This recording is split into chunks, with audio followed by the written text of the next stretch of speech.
और देखिए, दक्षिण भारत में बीजेपी अपनी स्थिति को मजबूत करने के लिए पूरी कवायद कर रही है और यही वजह है कि विकास की गारंटी से प्रभावित होकर कई लोग बीजेपी का दामन थाम रहे। ऐसे एक नेता हैं जनार्दन रेड्डी, जो आज बीजेपी में शामिल होने वाले हैं। इससे जुड़ी एक रिपोर्ट आप सबको दिखाते हैं। कर्नाटक राज्य प्रगति पक्ष के एकमात्र विधायक जी जनार्दन रेड्डी आज बीजेपी का दामन थामेंगे। बीजेपी में शामिल होने से पहले जनार्दन रेड्डी ने गृह मंत्री अमित शाह से मुलाकात की। जनार्दन रेड्डी ने बीजेपी ज्वाइन करने से पहले अपनी पार्टी के पदाधिकारियों के साथ बैठक की और बीजेपी में शामिल होकर पीएम मोदी की रणनीति पर चर्चा की। आज सुबह 10 बजे जनार्दन रेड्डी बीजेपी में शामिल होंगे। बीजेपी इस बार के लोकसभा चुनाव में दक्षिण भारत में बड़ी जीत की तैयारी कर रही है। यही वजह है कि बीजेपी दक्षिण के कई नेताओं और पार्टियों से संपर्क साध रही है। जनार्दन रेड्डी पहले भी बीजेपी में रह चुके हैं। येदियुरप्पा सरकार में मंत्री भी रहे थे। बाद में निजी कारणों के चलते उन्होंने अपनी पार्टी बना ली थी। हालांकि अब लोकसभा चुनाव के पहले एक बार फिर जनार्दन रेड्डी बीजेपी का दामन थामने जा रहे हैं। Bureau report, Republic Bharat. तो देखिए, मोदी से मुकाबले के लिए बना इंडी गठबंधन में सीटों का बंटवारा अब तक नहीं हो पाया। तो वहीं दूसरी तरफ बीजेपी 400 से ज्यादा उम्मीदवारों का ऐलान अब तक कर चुकी है। अगर इंडी गठबंधन की बात करें तो पेच बिहार में फंसा है और इस पेच को सुलझाने के लिए लालू तेजस्वी दिल्ली पहुंच चुके हैं। रिपोर्ट आप सबको दिखाते हैं।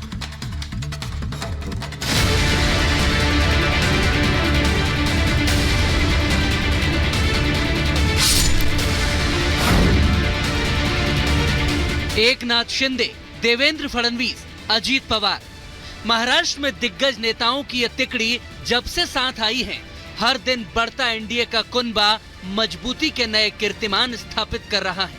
तभी तो राष्ट्रीय समाज पार्टी भी अब मोदी की टीम में शामिल हो गई। सियासत में नाम बहुत दमदार नहीं है, मगर ये बताता है कि दल छोटा हो या बड़ा, हर कोई एनडीए का साथ चाहता है। तभी तो कांग्रेस के पूर्व सांसद और देश के बड़े उद्योगपति नवीन जिंदल ने भी पाला बदल लिया और कांग्रेस का हाथ छोड़कर बीजेपी का दामन थाम लिया। आज मेरे जीवन का एक बहुत ही महत्वपूर्ण दिन है और मुझे बहुत गर्व है कि आज मुझे ये सौभाग्य प्राप्त हुआ है कि मैं भारतीय जनता पार्टी में जुड़कर और माननीय प्रधानमंत्री श्री नरेंद्र मोदी जी के नेतृत्व में मैं मिलजुल करके देश के प्रति मैं अपना योगदान मैं दे सकूं। एक तरफ तो मोदी की टीम में लगातार बढ़ोतरी हो रही है, तो महाराष्ट्र से लेकर दिल्ली तक पीएम मोदी के योद्धा सियासी चुनौतियों को पार कर आगे बढ़ते जा रहे हैं। तो उधर महाविकास अघाड़ी में अब तक पेच फंसा हुआ है। सीटों को लेकर कोई बात नहीं बन पा रही। उद्धव हो या पवार, कांग्रेस हो या प्रकाश अंबेडकर, हर कोई अपनी बात पर अड़े हैं और गठबंधन मुसीबत की सीढ़ियां चढ़ता जा रहा है। तो बीजेपी 20 सीटों का ऐलान कर चुकी है और अब बची हुई सीटों के लिए भी सीएम एकनाथ शिंदे के आवास पर एक बड़ी बैठक हुई, जिसमें डिप्टी सीएम देवेंद्र फडणवीस और डिप्टी सीएम अजीत पवार शामिल हुए। एनडीए में सीट बंटवारा फाइनल करने के लिए मीटिंग में मंथन किया गया। तो सूत्रों के मुताबिक खबर है कि अजीत पवार की मांगी गई 7 सीटों को लेकर भी चर्चा हुई है। खबरों के मुताबिक एनडीए ने बाकी काम भी पूरा कर लिया है। तो प्रकाश अंबेडकर के बागी तेवर और गठबंधन की खींचतान की वजह से अब तक महाविकास अघाड़ी की सूची लेट होती जा रही है। तो उधर उत्तर प्रदेश हो या बिहार, कांग्रेस के सहयोगी बिना इंतजार के ही प्रत्याशियों का ऐलान करते जा रहे हैं।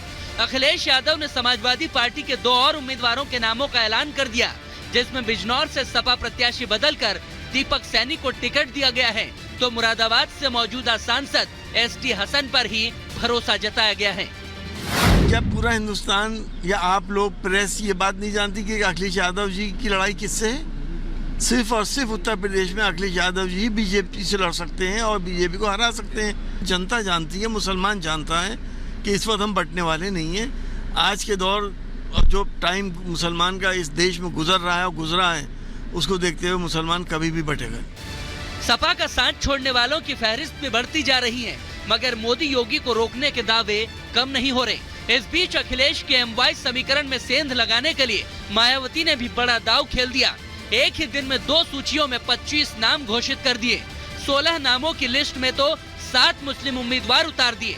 उधर सपा की मुश्किल बढ़ाते हुए एनडीए भी इस बार सभी 80 सीटों पर जीत का दावा कर 400 पार का दम भर रहा है। कोई लड़ाई नहीं है, पूरे उत्तर प्रदेश की 80 लोकसभा सीट, और जब 4 जून को गिनती होगी तो आप देखिएगा 4 जून 400 पार। लड़ाई नाम की चीज कहीं नहीं है। पूरे प्रदेश में समाजवादी पार्टी को अच्छा समर्थन मिल रहा है और समाजवादी पार्टी आपकी इस चुनाव में भारतीय जनता पार्टी को हराएगी। मोदी विरोधियों को टेंशन सिर्फ उत्तर प्रदेश और महाराष्ट्र में ही नहीं है, सबसे ज्यादा चिंता तो इस वक्त बिहार में है, क्योंकि बिहार में सीटों को लेकर महागठबंधन में पेंच फंसा हुआ है। बड़े भाई की भूमिका में लालू यादव की पार्टी आरजेडी सख्त हो गई है और कांग्रेस को एक एक सीट के लिए तरसा दिया है। सूत्रों के मुताबिक बिहार की 40 सीटों में से आरजेडी ने कांग्रेस को सिर्फ 6 सीटों की पेशकश की है।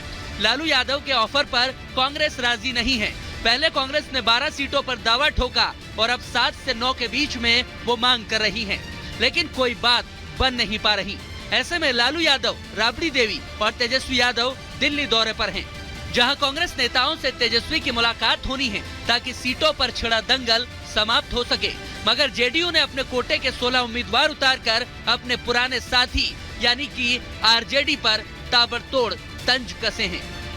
महागठबंधन नहीं है, वो मतफुटौल है। वहाँ कोई सिंबल बांट दे रहा है, कोई आधा रात में सिंबल बांट रहा है, कोई दिन में सिंबल बांट दे रहा है, कोई रूस के चला जा रहा है। मुंगेरी लाल का हसीन सपना, जब दिन में भी सपना वो देख रहे हैं। सपना तो लोग रात में देखता है, वो तो दिने में सपना देख रहे हैं। अभी तो ये टेलर है, अभी असली फिल्म बाकी है। और कई ऐसे बीजेपी के और जेडीयू के माननीय विधायक और नेता हैं जो संपर्क में है और सब लोग छोड़ना चाह रहे हैं पार्टी। राजद कांग्रेस में जबरदस्त धींगा मुश्ती है, कौन कहां लड़ेगा ये पता नहीं है। एनडीए अलायंस पूरी तरह जहां बना था, उसकी मेन नींव में नीतीश कुमार थे, वो तो निकल ही गए। अब लालू यादव भी कांग्रेस पार्टी को उसकी हैसियत बता रहे हैं। लालू और राहुल तो मोदी के खिलाफ सबसे मुखर हैं, मगर नीतीश के जाते ही उनकी नाव डगमगाने लगी। उसके बाद चिराग वाला चैप्टर भी बीजेपी ने ठीक कर लिया। हालांकि पशुपति पारस ने बगावत कर मुश्किलें बढ़ा दी, मगर अब चिराग को साध कर बीजेपी बिहार की 40 सीटें जीतने के प्लान पर आगे बढ़ती जा रही है।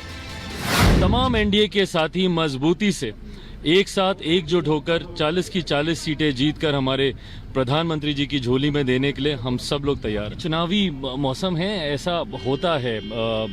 अपनी अपनी महत्वाकांक्षाओं के लिए, अपने भविष्य के लिए जिसको ठीक लगता है वो ऐसे फैसले लेते हैं, पर मुझे नहीं लगता कि इससे कोई बहुत ज़्यादा किसी दल पर या किसी गठबंधन पर असर पड़ेगा। चुनाव के समय हम लोगों ने हमेशा देखा है, कुछ लोग इधर आते हैं उधर जाते हैं, ये होता रहता है, सामान्य प्रक्रिया। किसी के आने जाने से क्या कुछ फर्क पड़ेगा ये तो नतीजे ही बताएंगे, मगर महागठबंधन की एकता इसलिए भी